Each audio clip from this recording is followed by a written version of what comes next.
রাজীব, এই তোমার তাড়াতাড়ি ফিরে আসা, কত দেরি করলে? রাত হয়ে গেছে, এখন কয়টা বাজে? আরে একটা কাজে আটকা পড়ে গেছিলাম। আর তুই এত অস্থির হচ্ছিস কেন? আরে কবিদেরকে এত অস্থির হলে চলে? আচ্ছা ঠিক আছে, আমি তাহলে এখন যাই। আরে যাই মানে? তুই না আমাকে কবিতা শোনাবি? আরে দেখি দেখি কি কবিতা আনলি। না, আজ থাক, অন্য একদিন শোনাবো। তাড়াতাড়ি বাসায় ফিরতে হবে, মা চিন্তা করবেন। আমি যাচ্ছি, আসি গুরু।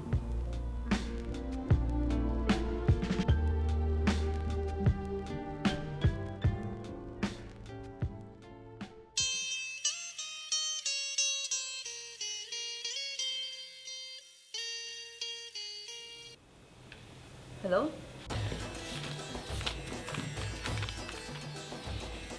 আমি অপরাধীর মতো তোমার দরজায় দাঁড়িয়েছি। কি অপরাধ জানি না, তবে আমি একটি দাবি নিয়ে এসেছি। এটা অপরাধ কিনা জানি না, তারপরও অপরাধ বোধ আমাকে কুরে কুরে খাচ্ছে।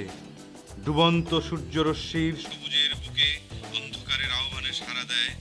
দৃশ্যটি আমার খুব ভালো লাগে। তুমি কি আসবে আমার ভালো লাগার সঙ্গী হতে? কথাটা দাবি নিয়ে বলছি, তবে দাবিটা কিসের তাও জানি না। কখনো কখনো দাবি করাটাও অপরাধ। যদি তাই হয় তাহলে আমি অপরাধী, যা শাস্তি দেওয়ার ইচ্ছা হয় দিও, তারপরে এসো। এটাও কি কবিতার অংশ? না, কবির অংশ। কালকে তো শুক্রবার, তো আপনি যদি সময় দেন তাহলে শুধু শেষ দৃশ্যের জন্য কেন, সারাদিনের দৃশ্য দেখতেও আমি রাজি আছি। সত্যি? এই যে আপনি বারে বারে আমাকে মিথ্যেবাদী বানাচ্ছেন। না না, কি যে বলেন, সত্যি আমি দুঃখিত। Sorry sorry. It's okay, no problem. তো আমরা কাল কোথায় দেখা করছি?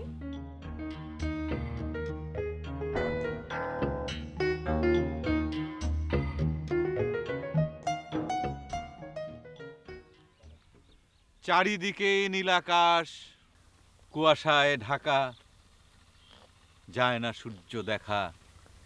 তবু কেন আমি তুমি রব একা একা একা।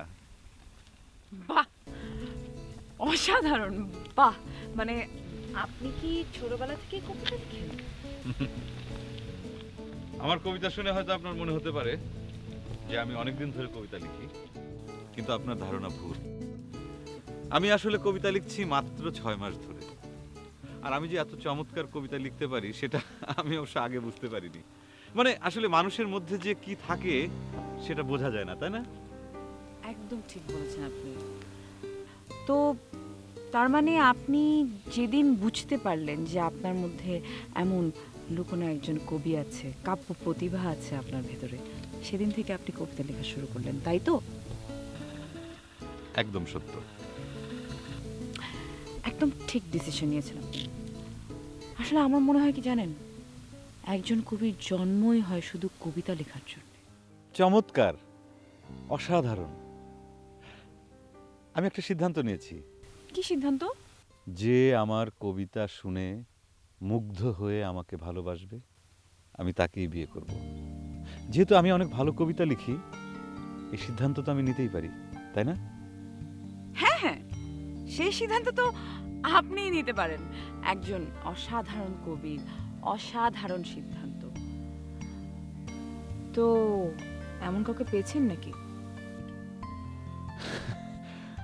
না মানে হয়তো শীঘ্রই পেয়ে যাব।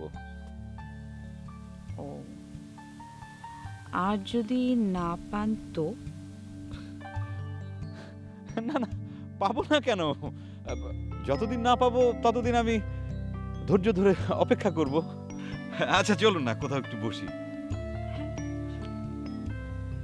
নীল আকাশ দিল ছুটি, মাটিতে কুড়ি।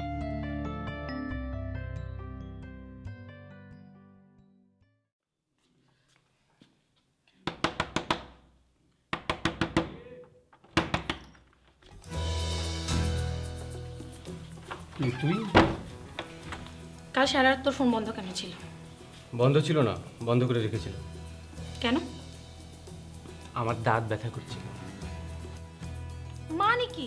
আর আমি তো তোকে সরি বলেছি, তারপরে কিন্তু এই জিনিসগুলো খুবই বাড়াবাড়ি হচ্ছে, খুবই বিরক্তকর কিন্তু। তাই বলে তুই তোর আপার সামনে আমাকে থাপ্পড় মারবি?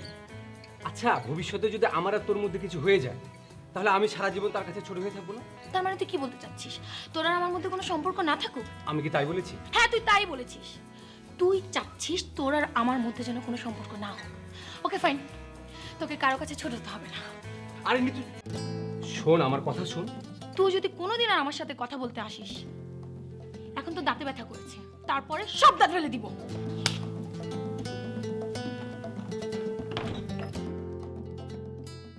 তার মানে আপনি চাকরি ছেড়ে দিয়েছেন? আসলে একসাথে দুটো কাজ করা কখনোই উচিত না। তারপর কবিতা লেখার মতো একটা কঠিন কাজ। যদিও কখনো একসময় দুটো কাজ করতে হয়, তারপর আমি বলবো একসাথে কখনোই দুটো কাজ করা উচিত না। অনেকে অবশ্য একসাথে দুটো কাজও করতে পারে, কিন্তু আমি বলবো যে কখনোই সেটা করা উচিত না। সেই জন্য আমি চাকরিটা ছেড়ে দিয়েছি, মানে দিচ্ছি, অফিসে যাওয়া বন্ধ করে দিয়েছি। কিন্তু সমস্যা হচ্ছে যে অফিস কোনোভাবেই আমাকে ছাড়তে চাচ্ছে না, এটাই হচ্ছে সমস্যা। অফিস আপনাকে ছাড়তে চাচ্ছে না? আপনি এত ডিমান্ডেবল, সব জায়গায় আপনার এত ডিমান্ড। কবিতা আপনাকে ছাড়ছে না, অফিস আপনাকে ছাড়ছে না, সত্যি আপনার এত প্রতিভা। তবে আমার কি মনে হয় জানেন, তবুও আপনার কাজটা ঠিক হচ্ছে না। একজন মানুষ পৃথিবীতে কি সবসময় ঠিক কাজ করতে পারে? ভুল তো তাকে করতেই হয়। এই মুহূর্তে কবিগুরু রবীন্দ্রনাথের একটা কবিতা আমার মনে পড়ছে। আমরা কোথাও যাব না, আমরা কোথাও যাব না, দূর দিগন্তে দিগ্বলয়ে, যেখানে মিশেছে আকাশ, যেখানে মিশেছে পবন, ধরণীর ধরাতলে। এক মিনিট, সরি, এটা রবীন্দ্রনাথের কবিতা? অবশ্যই এটা রবীন্দ্রনাথের কবিতা। কি কবিতা? এটার কবিতার নাম কি? কবিতার নাম আমি ঠিক এই মুহূর্তে বলতে পারবো না, কিন্তু এটা যে রবীন্দ্রনাথের কবিতা আমি সেটা দেখেছি। এটা রবীন্দ্রনাথের কবিতা, আপনি সেটা দেখেছেন? কিভাবে দেখলেন, কোথায় দেখলেন আপনি? ওই তো গত বছর আমি ট্রেনে করে চিটাগাং যাচ্ছিলাম, মানে আমার মামার বাসায়। আমার মামা চিটাগাংয়ে থাকেন। তা মামার দুটো মেয়ে, ছোট মেয়েটার নাম হচ্ছে টুসি, এবং সেই টুসি এত দুষ্টু, আপনার সাথে যদি একদিনও পরিচয় হয় Sorry, আপনার। আপনাকে একটু ইন্টারাপ্ট করি। আপনি কবিতার কথা বলছিলেন, আপনি কিভাবে দেখলেন যে এটা রবীন্দ্রনাথের কবিতা? ও তাই তো, কবিতা কবিতা কবিতা কোথায়? কোথায় দেখেছেন? ওই তো ট্রেনে যখন যাচ্ছিলাম, হ্যাঁ। তা আমার পাশের সিটে যিনি বসা ছিলেন হ্যাঁ, উনি একটা কবিতার বই পড়ছিলেন, সেখান থেকে আমি দেখেছি। সেটা রবীন্দ্রনাথের কবিতার বই ছিল, আর এই কবিতাটা তার ভিতরে ছিল। হুম। আপনি দেখেছেন? না, ঠিক ওইরকম না, মানে যে লোকটা, ভদ্রলোকটা বসে কবিতাটা পড়ছিলেন, কবিতার বইটা, সেই ভদ্রলোক মানে তার মুখে অনেক লম্বা লম্বা দাড়ি, মাথায় অনেক লম্বা লম্বা চুল, মানে আমি তখন মানে একদম কনফার্ম হলাম যে এই ভদ্রলোক কোনোভাবেই রবীন্দ্রনাথের কবিতার বই ছাড়া আর অন্য কোনো কবিতা পড়তেই পারেন না। ও, এইভাবে আপনি অনুমান করে শিওর হয়েছেন? অবশ্যই। ইস, আপনার অনুমান এত ভালো না। আমি এখন বুঝতে পারছি কেন আপনার সব জায়গায় এত ডিমান্ড, অফিস আপনাকে কেন ছাড়তে চাচ্ছে না। সত্যি এত প্রতিভাবান আপনি। সবকিছুই আসলে মেধার উপর নির্ভর করে। যেমন এই মুহূর্তে আমার মাথার মধ্যে একটা কবিতার লাইন ঘুরঘুর করছে। আরো আরো কবিতা শোনাবেন? হ্যাঁ, এখনই, মানে আমার নিজের তৈরি কবিতা। জি জি জি জি, অবশ্যই একদম অবশ্যই। টাটকা গরম গরম। ছোট ছোট ঘাসের জন্ম হয় এই ধরাতলে, আস্তে আস্তে বড় হতে হতে ওরা হয়ে যায় বটবৃক্ষ। তারপর পাশে বয়ে যায় নদী, তার ওপর ছোট ছোট পাখি ওড়ে, পৃথিবীর তরে আমরা দুজনা। কেমন লাগলো কবিতা? আপনি না এই যে যেগুলো হঠাৎ হঠাৎ আপনার মাথায় আসে, এগুলো টুকটুক করে লিখে ফেলবেন। হ্যাঁ, তারপর অনেকগুলো কবিতা যখন হয়ে যাবে তখন আপনি ছাপিয়ে ফেলতে পারবেন। আসলে মানে যারা মানে ক্রিয়েটিভ মানুষ, তাদের বৈশিষ্ট্যই হচ্ছে সব সময় নতুন কিছু তৈরি করা, কিছু সৃষ্টি করা, এবং এই সৃষ্টির জন্যে সবচেয়ে বড় যেটা দরকার, হাতে হাত, চোখে চোখ, যেভাবে কাটে সময়, কাটুক দিন হোক রাত হোক।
শোন, আমি কোনো কিছু শুনতেও চাই না, কিছু বুঝতেও চাই না।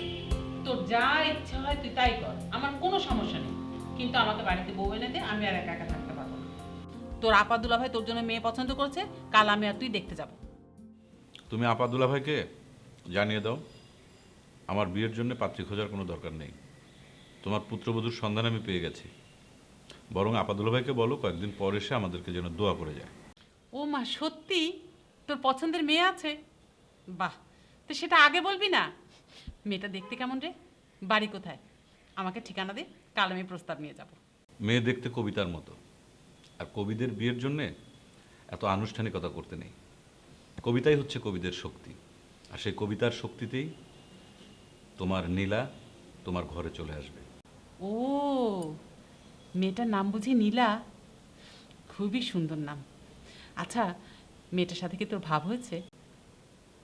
ভাব হয়নি, তবে হয়ে যাবে। আমাকে তুমি দোয়া করো মা, যেন আমি নীলাকে কবিতা শুনিয়ে মুগ্ধ করতে পারি। বুঝতে পেরেছি। তোর আপাদুল্লা ভাইয়ের পছন্দ করা মেয়েকেই দেখতে যেতে হবে। আচ্ছা মা, আমার কাব্য প্রতিভার প্রতি কি তোমার এতটুকু আস্থা নেই? বিন্দু মাত্র নেই।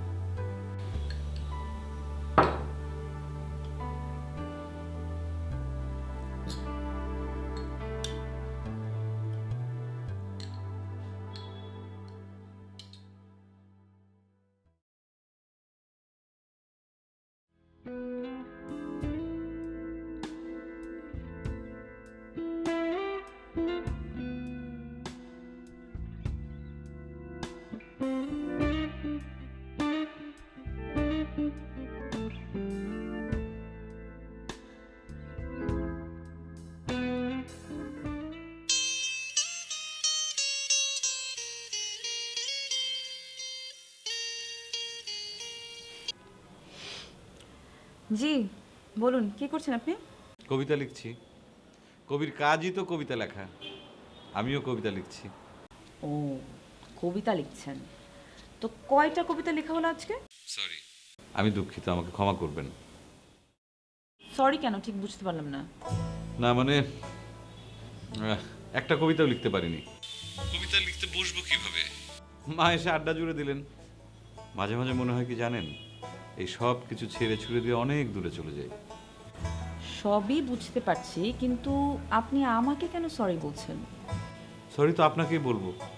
আমি আজকে যে কবিতাগুলো লিখবো সেগুলো তো আপনার জন্যই। কেন, আপনি কালকে কবিতা শুনতে চান না? কালকে আমি কবিতা শুনতে চাইবো না মানে? কালকে আমাদের দেখা হচ্ছে? কেন, আপনার ইচ্ছা নেই কবিতা শুনতে?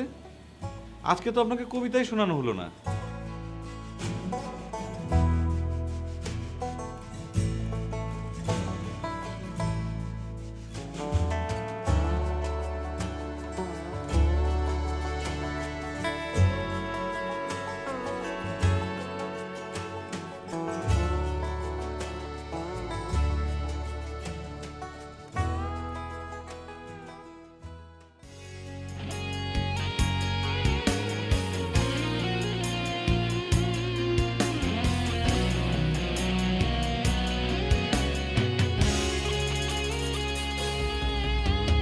স্বপ্ন দেখবো বলে স্বপ্ন প্রদীপ ছিলে, রাতের যোছনা নীলে তারাদের মিছিলে খুঁজি বেড়াই শুধু তোমায়। স্বপ্ন দেখবো বলে স্বপ্ন প্রদীপ ছিলে, রাতের যোছনা নীলে তারাদের মিছিলে খুঁজি বেড়াই শুধু তোমায়।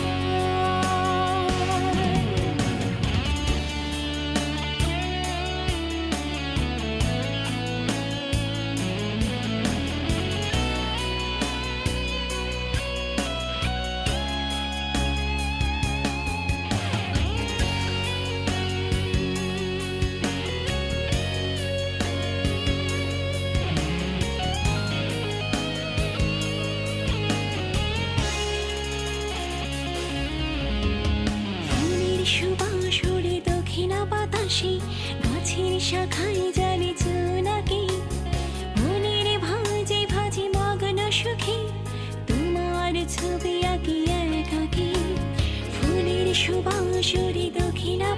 বসে গাছের শাখায় জানে জোনাকি মনের ভাজে ভাজে মগ্ন সুখে তোমার ছবি আঁকি একাকি ছন্দ তোমার গপ কথায় তুমি আসল ভাবে গান কবিতায় মন চায় কাছে পেতে শুধু তোমার স্বপ্ন দেখব বলে স্বপ্ন প্রদীপ জেলে রাতের জোছনা নীলে তারাদের মিছিলে খুঁজি বেড়াই শুধু তোমার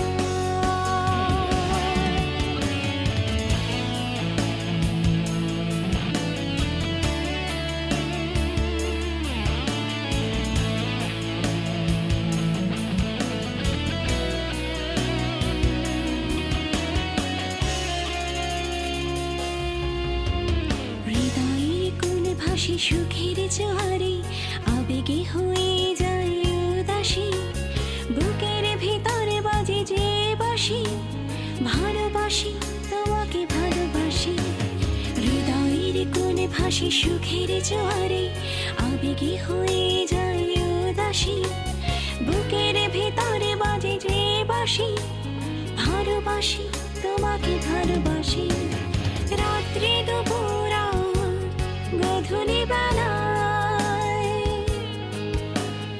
একাকী অবসরে নীরব চাওয়ায় সারাক্ষণ ভাবি আমি তোমার স্বপ্ন দেখব বলে স্বপ্ন প্রদীপ জেলে রাতের জোছনা নীলে তারাদের মিছিলে খুঁজি বেড়াই শুধু তোমার স্বপ্ন দেখব বলে স্বপ্ন প্রদীপ জেলে রাতের জোছনা নীলে তারাদের মিছিলে খুঁজি বেড়াই শুধু তোমার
সেদিন আকাশে মেঘ ছিল না, রোদ ছিল না, ছিল না বৃষ্টি।